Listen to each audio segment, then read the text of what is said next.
Mm. There's a saying in business, if you're not growing, you're dying. I personally don't believe it, but it is popular. One way to grow is to add more locations. Is that a good idea for you? My guest today advises her clients on how to succeed in private practice generally, including when growing, and she's going to tell what she thinks about this. I'm Carl White, principal at Mark Advisory Group, a healthcare marketing agency, and I'm also the host of Practice Care. The mission for both is the same, and that's to help private practice owners stay private. It's usually what they want, but care is better, in my opinion, when it's the provider of care who owns the practice, because any decision that's got to get made, clinical business, whatever it may be, is made by those who have to turn around and take care of patients right away. So we can feel quite confident that the needs of the patient will always stay top of mind. My guest today is Lisa Levesque. Lisa is the principal and business and executive coach at Breakthrough Business Strategies, with a focus on healthcare professionals who are technically excellent but need help with the practice of business. Prior to her current business, Lisa held senior level leadership roles at Fidelity Investments, and she leverages these experiences to help her clients achieve business excellence. Those of you who listen know that Lisa is a returning guest. Welcome back.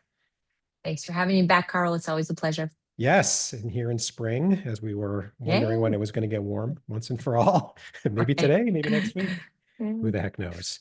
Mm. Um, we've got a cool topic about one way to grow, expanding more locations.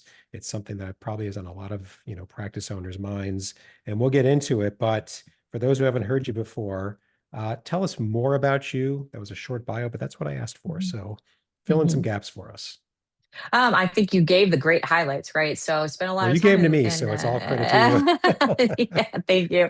So yeah, did spend a lot of time in the corporate world, but I did do my MBA in entrepreneurship and I eventually wanted to do something smaller. So I took the learnings from a great company that I worked for so long and my background in entrepreneurial studies, and I'm helping healthcare professionals, as you said, with the practice of business. So these people are really talented at delivering their services, and our goal is to make them equally as talented in managing their enterprises. There you go. Excellent. Yes, we both did time in large corporate. That's the way I say it. Did time in corporate. You Did a know, time. Yep. have some scars. So we're talking about, one way of growing, which is by adding more locations. So we're going to get into like what you see as with your clients and your experience, Mhm. pros and cons, timing, all sorts of things. But I just want to start with when clients come to Mhm. you and say, I want to add more locations, like just Mhm. set this up for us. Why are they saying that? What reasons do they Mhm. give? Mhm. What do you think Mhm. are, when it makes sense? Mhm. Yeah, I think the biggest reason that they give me is that they say, I love what I do, but I don't necessarily know that I want to, be spending the majority of my time on the clinical side for my entire career. Mhm. I want to be a bit of an entrepreneur. I want to be a business owner. And I know I am, but if Mhm. I expand, I can spend more of my time on the business side of this as I get older and as I kind of change my priorities. So that's really the biggest one. They see themselves as right now, I spend 80% of my time delivering my services. Maybe I go back to 50 or 40 and I spend more of my time leading. And I think my current location isn't necessarily enough for me. And the thought of having multiple locations feels like a great challenge. So So then that's they need probably the the biggest one. so then they need scale to be able to Mhm. pull themselves out of some of the day to day. Absolutely. Without the scale, they Absolutely. can't do that. That's the Right. got it. Okay. Mm. Got it. Yeah, absolutely. So single And doc then, practices, if you want to be less day to day 25 years from now, listen up. yeah, Got it. exactly. Okay, got it. Exactly. Yeah. Yeah. And then the only other one I would just mention really quickly is the those who are maybe in a prime location, but because it's a prime location, they weren't able to get a big footprint for Mm. their practice. Hmm. So they don't want to lose that location. Hmm. Um, but they know that it's not enough. And so that is the other reason. It's looking for maybe I have a city location and I can draw in some great, business folks during the week, but also maybe go out to a suburban location where I can have more room, Yeah. and deliver, more. I have more to give, and there's just not enough space to do it. Got it. So you're just too big for your space. And so they've Exactly. evolved. Got it. Okay. Well, those Yeah. make sense. So Hmm. let's start with some basics, kind of, from what you see, the positives, the pros of expanding to Mhm. more locations and then the cons Mhm. of doing it. So, Yeah. floor is Yeah. yours. So the most obvious pro is more earnings. Mm, Right. So, in theory, if you're successful in one, and we'll talk about why that matters in the con side, right? yeah, yeah, But right. if you're successful in your first location and you're earning good returns, and you can duplicate that success in Hmm. another location, it stands to reason that you're going to make more money. Hmm. So if earnings is a driver, which Hmm. why wouldn't it be? I think it's a great driver for anyone, right? We Hmm. need to pay our bills. Hmm. Then that's a great reason to do this. Hmm. If you can make it work, there's a great reason to earn more. So that's probably the biggest one. Okay. One that's one of my favorites is on the talent side. So it's no secret to any business owner, talent acquisition has become increasingly difficult. I Hmm. think since COVID, maybe right before COVID, it has that landscape has changed so dramatically. And so a lot of times, if you're in one location, your talent pool, people are only willing to travel so far when they have to Mm, be in office. In this world where a lot of us work from home, hmm. these are not necessarily work from home jobs, right? They're True. in office jobs. So you're pulling from a kind of a finite location. Yeah. And and if you're in a city, there are a lot of other people that are trying to pull from the same talent pool that you are. So Yeah. moving locations allows you to go after a different talent pool as Yeah. well, rather Yeah. than fishing in the same pond all the time. Definitely becomes more and more and more important, as this whole drive for talent, rush for talent, just becomes more challenging for all businesses. So that's a big one. Hmm. Kind of opening up your options there. And then the other one is kind of like, what's your long-term strategy? I mean, every business owner I talk to, whether they're a healthcare professional or other, I say, you may just be starting, but I want to know where you think you're going to finish. You're creating value, and that value is going to be transferable for a fee at the end.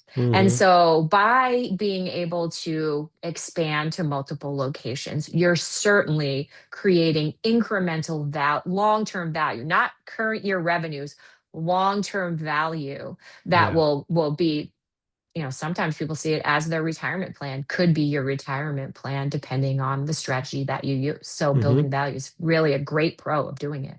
Yeah. And to take that one step further, single doc practices are not so sellable. Um, Yeah, they're a little more they're challenging a to little more sell. I challenging would agree. because Yeah. most of the equity is wrapped up in you, doctor. And In the if person. in the Yes. person, so when you sell and remove yourself, guess what? The buyer's going to say, but they all came to see you. If you're seeing Hmm. everybody every day and Hmm. nobody else is, it's not much left. So Hmm. yes. Um, Yeah, that's a great point. so the cons of expanding to more Hmm. locations, sort of Hmm. the negatives. What do you see? So I'm gonna kind of do this with like cautions, maybe, Yeah, yeah, yeah. caution versus Watch con. outs. Fair enough. The Yes. number one thing is if your current location isn't operating efficiently, don't expect your new one will be. So Mm, you're literally adding problems to yourself if you expand before you're ready. mm, And so that means, are you truly managing your current practice at an optimal level? Are mhm. you measuring it properly? Are you truly, is your utilization rate high for the opportunities that you have, so that you have a consistent method, that you're doing well consistently, you know that you're measuring it properly, when problems come up, how to solve them, and you have a great staff. If Mhm. you don't have all of those things in place, expanding is just going to add headaches to you. And so, number one, make sure that you're operating really well in your first location before you try to replicate it. It's so smart. So, If your cash flow sucks in location one, why is it going yeah. to get any better? Right. You know? Yeah, Yeah. exactly. And if you're not managing your team well, now guess what? Your team is going to be one of your location teams is going to be remote from Hmm. you Hmm. all the time. Right. So Hmm. you can't be in all places at once. So that kind of Hmm. leads me to my second thought, which Hmm. is if you don't have a strong, well-trained leadership team under you Hmm. that understands the culture, buys into the culture, lives the culture, as well as all of the operational elements that drive, are driven by that culture, Yeah. then you can't succeed. So you can't be the one that pushes the boulder up the hill in Hmm. all locations, right? Hmm. So getting a great staff, a leader, understanding, hey, Lisa, I don't want to bring in a leader because I'm the leader. Well, yeah, but unless you're literally not practicing your trade at all and are only leading, Hmm. then you really need someone else who's Hmm. got the skills, who can deal with the day to day, Hmm. that they understand what they're accountable for. You Hmm. give them authority, Hmm. to make decisions. Are you comfortable doing that? A lot of people struggle with giving that authority because, like, this is my business. I take all the risks. I need to be What the I say one. goes, and that's always, yeah. Yeah, Yeah. yeah, and it just, you can't you're just spreading yourself too thin. So Hmm. you really do need to have a very strong leadership team and, training methodology, all of those types of things. Um, and then, the other one that I worry about with folks sometimes, is that they say, hey, here's my reason for expanding is I want to diversify my offer. Okay, so Mm. site number one, I'm going to offer high-end services. Maybe my practice, a lot of practice owners these days in different fields are saying, I really want to go more to fee for service type of, Yeah. type of a practice. So I want this one to be a fee for service practice, but I'm going to take another one and I'm going to be all about insurance and all about more about delivering the fundamentals.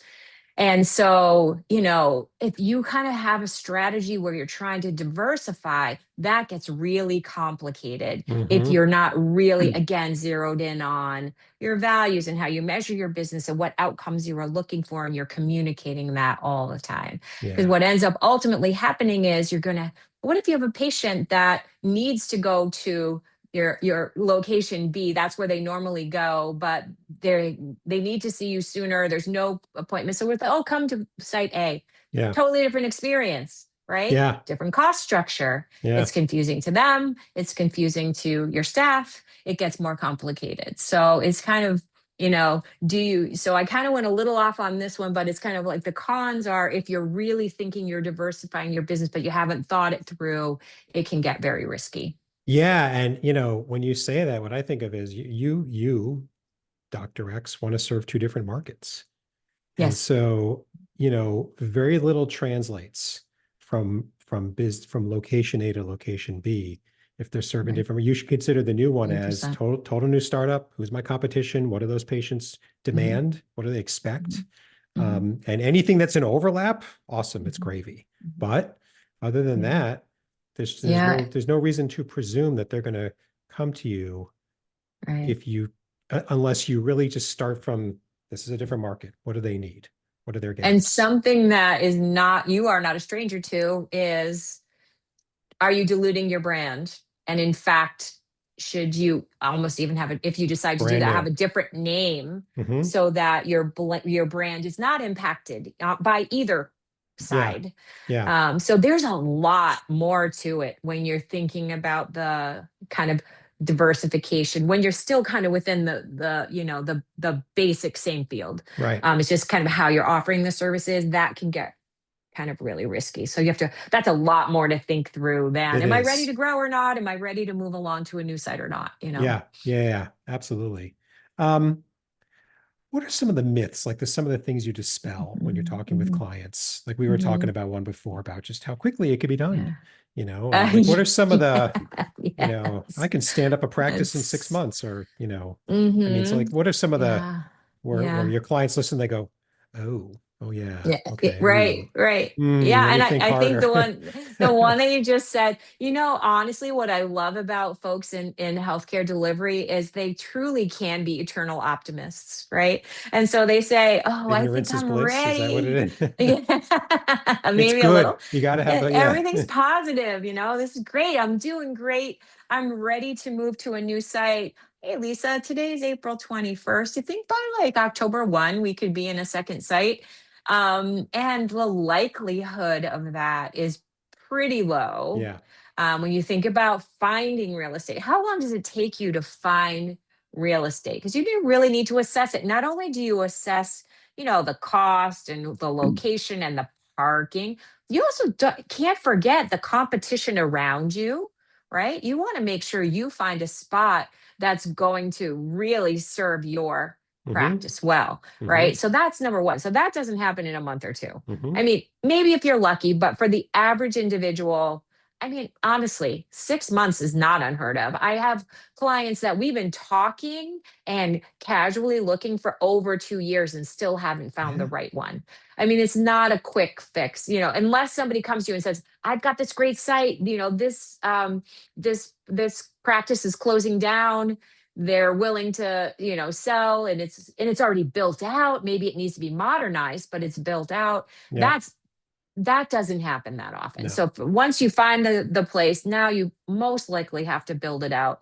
Unless literally somebody built this brand new state of the art Yeah. place and then said, "Oh, I won the lottery. I'm going to move to Costa Right. Rica and you Right. can have this." Right. That's not, wouldn't that be nice? Right. But, so you have to do the build out, and then you have to staff it, and then you have to market it. And then, so Got a I credential mean, to provide. I mean, oh my God. Yeah. credentialing, Mm-hmm. absolutely. So Mm-hmm. you have to do all of these things. You're talking, I mean, to me, I mean, a year is super optimistic. I Yeah. kind of say in my head, and I try to talk to my clients, if you're thinking that you're outgrowing your, if it's a move, if it's a this for an outgrow situation, let's say, if you feel like you're outgrowing, you can't wait until you're at 80% capacity and then start looking, because Mm-hmm. then you're kind of in big trouble. You've really Mm-hmm. kind of capped yourself for a long period of time. Yeah. But like maybe at 60%, and you continue to, and your growth rate is consistent year over year over year, start now. And then they're always a little nervous, like, at least I'm only at 60%, can I really afford it? And by the time you get there, True. A year later, you'll be at 70, 75 or whatever. Yeah. exactly, Yeah. exactly. So sometimes it's hard when I say to folks, let's put your, this is kind of an aside, but let's put your P&L together. And, oh, by the way, so this year revenue growth was 21%. So let's go with 25 for next year. And they're like, "Oh my gosh, I think it's more going to be more like 10. Why? Why? Why? Yeah. Why?" Are people moving out? So Are you gonna yeah, you gonna have a right. major medical malpractice issue? Like I what's hope gonna not. change? Right. Like what's gonna change Right. that? Yeah. I mean, Right. eventually you're right. There's a flat, but I mean, There is, but then, yeah. so they are. I started this by saying they're eternal optimists, but not when it comes to revenue growth. Then It's it's like, ooh, hard. It's hard to conservative. predict. I You know, get I don't know that. about you, I but I'm get asked, like, what do you think next year? Like my count, like, I don't know. that. I have no freaking, I don't know. I mean, But, yeah, but there is a math exercise you can go through there is. to determine what it is. It's just Yeah, a lot of folks don't. You have to like math. I like math, so I I do like going too. I through the just like, I don't like, exercise.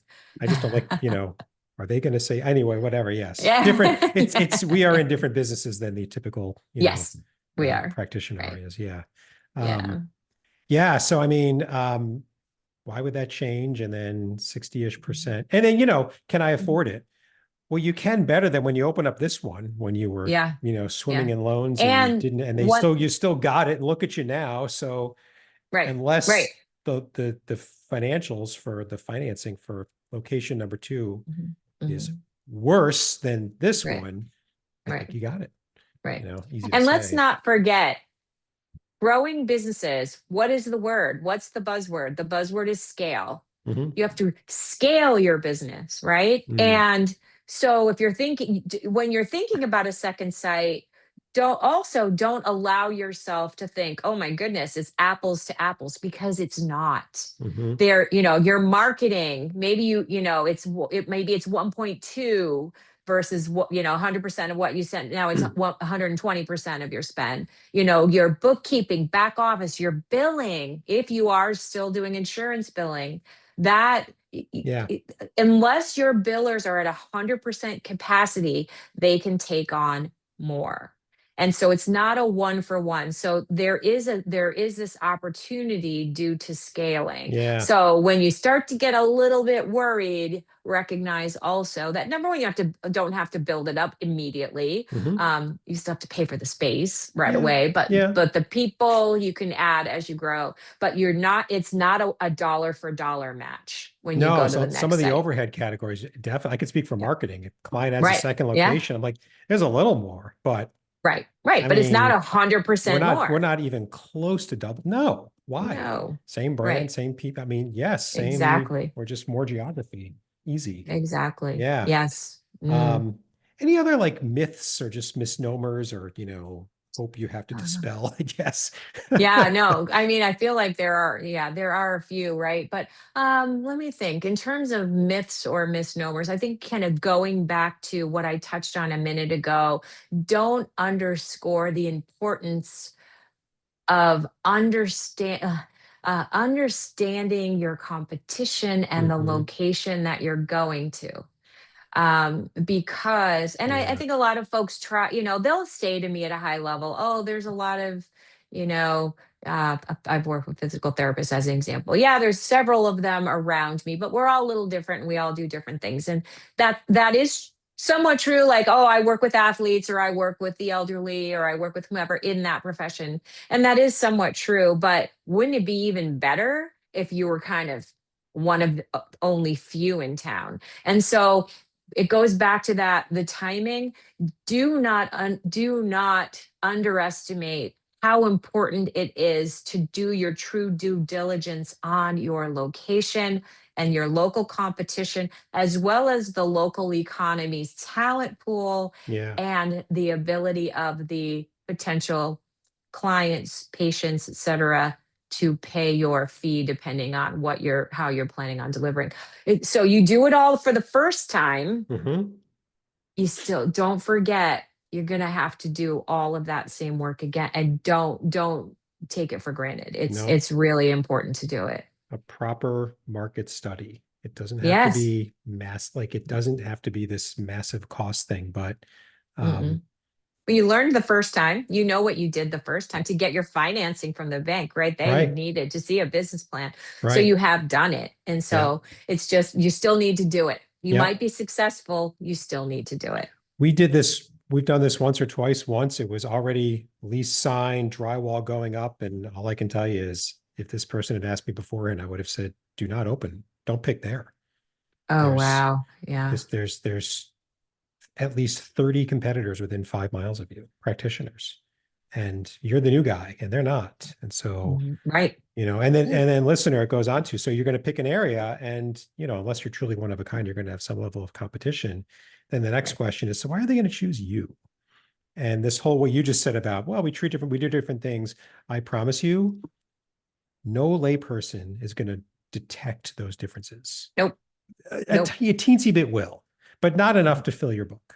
And so you Right. need like, why would I That's a choose great point. there? Why Yeah. there? Do I really think I can win? Mm. Yes. Anyway, I mean, in this other Yeah. example, the population wasn't growing, Mhm. huge Mhm. numbers of competition. Yeah. Nobody knew this guy and they knew, anyway, it was, Mhm. I don't know where he is now, but bad choice. Yeah, no, that's kind of a scary tale. And you did kind of touch on what is something that I like to remind clients as well is that, you want to grow your practice.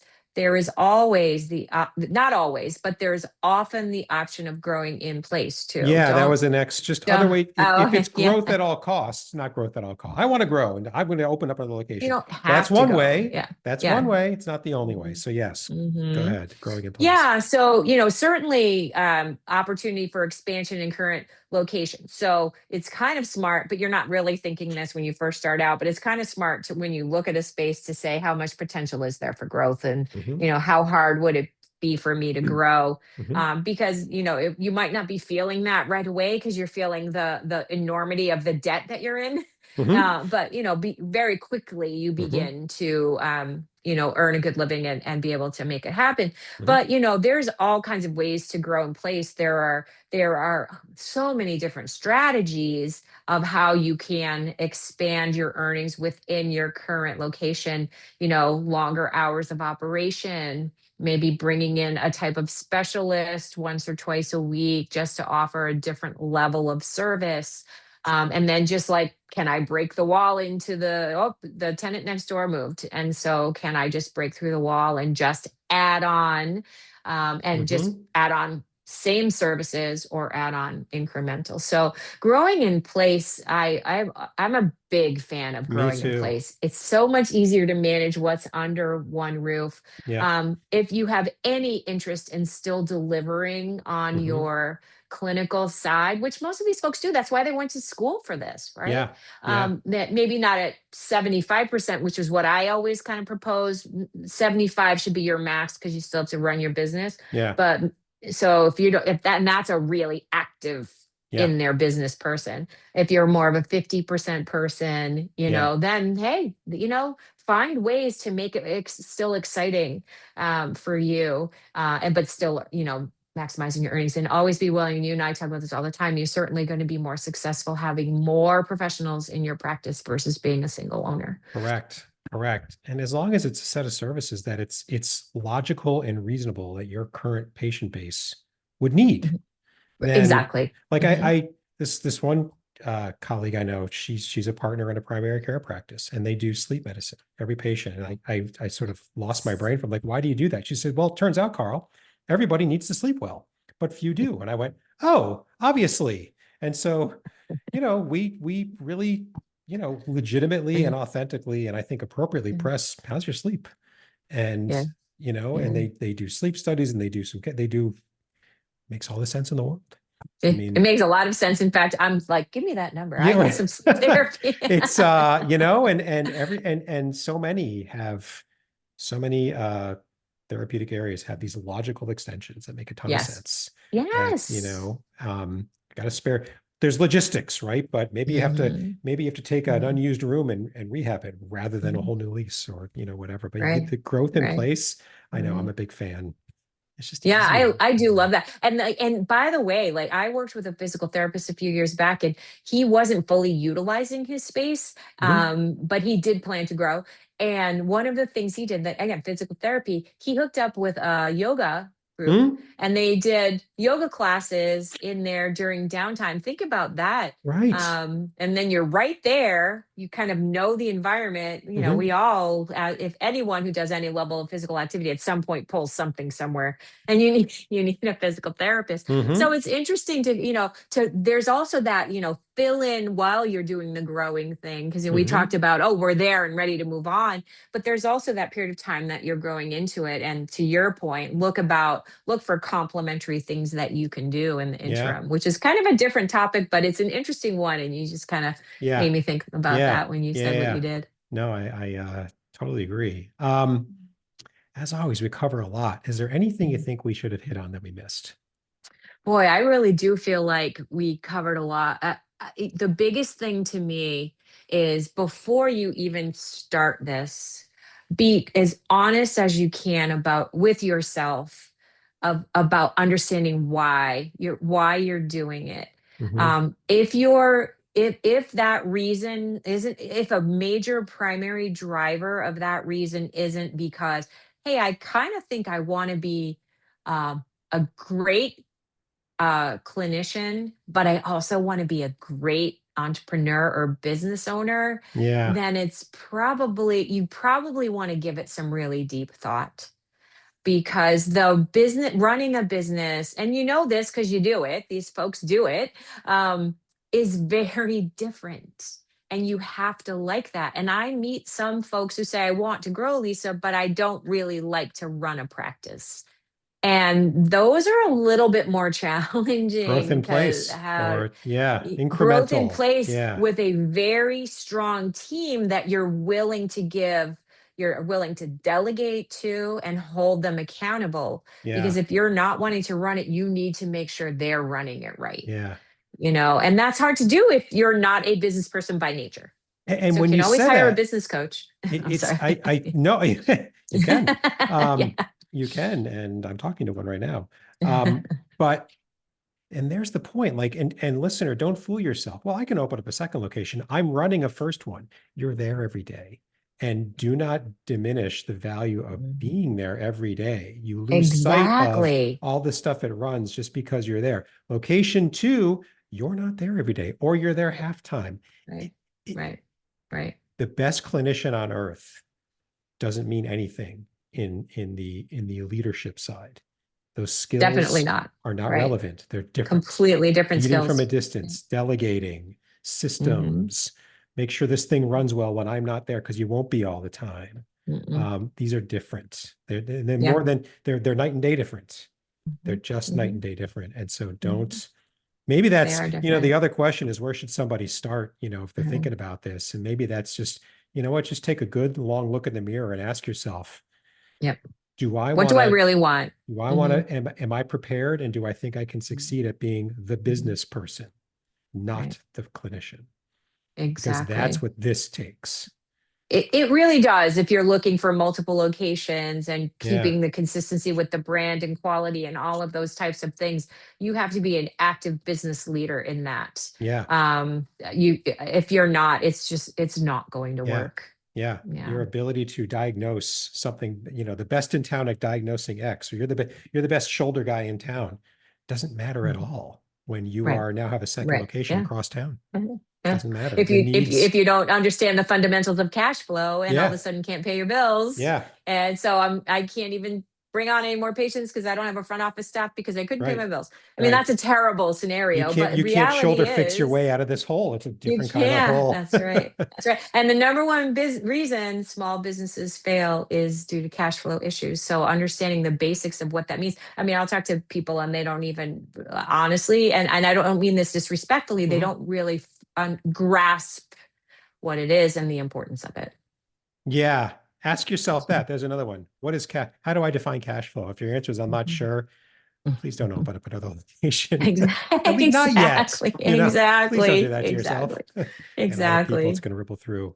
Any place Right. else you'd recommend, just like something simple?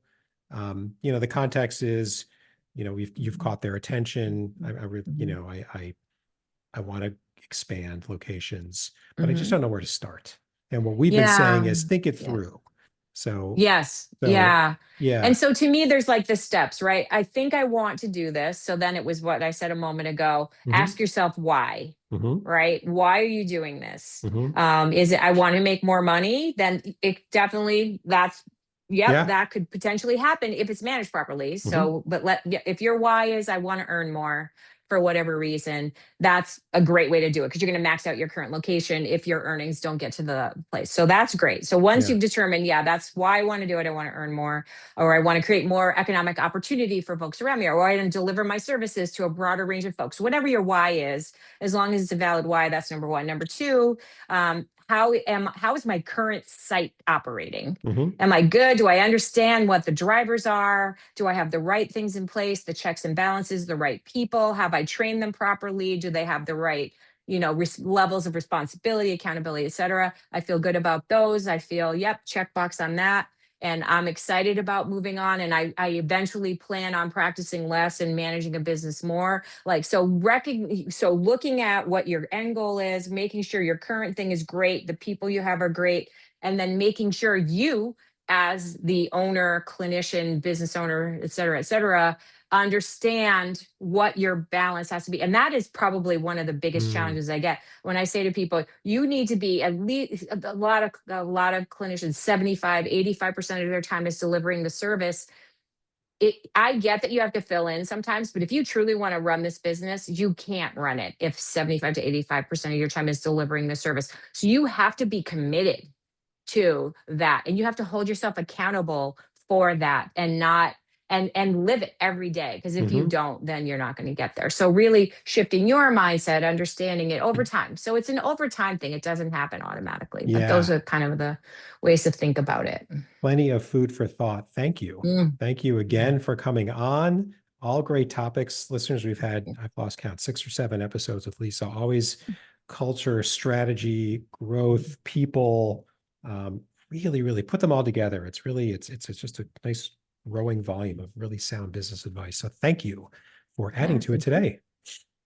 My pleasure. It was great to be here. Yeah, we've got your contact information that's going to go into the Mhm. show notes for this episode. So now anyone who wants to get a hold of Lisa, you now have this way to do it as well.